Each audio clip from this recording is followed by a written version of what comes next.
17 বছর ফ্যাসিবাদ বিরোধী আন্দোলনে সকলেই দলমত নির্বিশেষে এক হয়ে এই ফ্যাসিবাদ বিরোধী আন্দোলনে কাজ করেছে। এখানে বিএনপির অনেক বড় একটি ভূমিকা ছিল, তেমন অন্যান্য পলিটিক্যাল পার্টিরও অনেক বড় বড় গুরুত্বপূর্ণ ভূমিকা ছিল।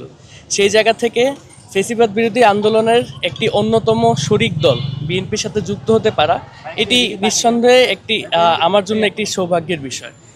যার কারণে আমার কাছে মনে হয় বর্তমানে বাংলাদেশের সবথেকে বড় রাজনৈতিক দল বিএনপির সাথে যুক্ত হওয়ার মাধ্যমে জুলাই ২১ গণঅভ্যুত্থান কে বিএনপির ভিতরে থেকে আমি আরও বড় আকারে রিপ্রেজেন্ট করতে পারবো এবং দেশের মঙ্গল স্বার্থে, দেশের ভালোর স্বার্থে আমাদের শহীদ এবং আহতদেরকে নিয়ে আরও বৃহৎ আকারে এই বড় রাজনৈতিক দল থেকে কাজ করার সুযোগ পাবো। আমি ইতিমধ্যেই বলেছি যে বিএনপি বর্তমান বাংলাদেশের সবথেকে বড় একটি রাজনৈতিক দল।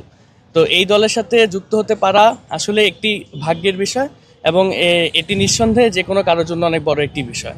যার কারণে এই সর্ববৃহৎ রাজনৈতিক দল থেকে জুলাই ২১ গণঅভ্যুত্থানটাকে রিপ্রেজেন্ট করতে পারা এবং তরুণদেরকে রিপ্রেজেন্ট করতে পারা, এটি সকলের জন্য একটি ভালো বিষয়। সেই জায়গা থেকে বিএনপির সাথে যুক্ত হতে পেরে এটি আমার একটি অন্যতম সফলতা এবং যদি আমি আমার যেই উদ্দেশ্যে আমি যুক্ত হয়েছি সেই উদ্দেশ্যটা যদি বাস্তবায়ন করতে পারি, তাহলে সেক্ষেত্রে এটি আমার জন্য সবথেকে ভালো একটি বিষয় হবে।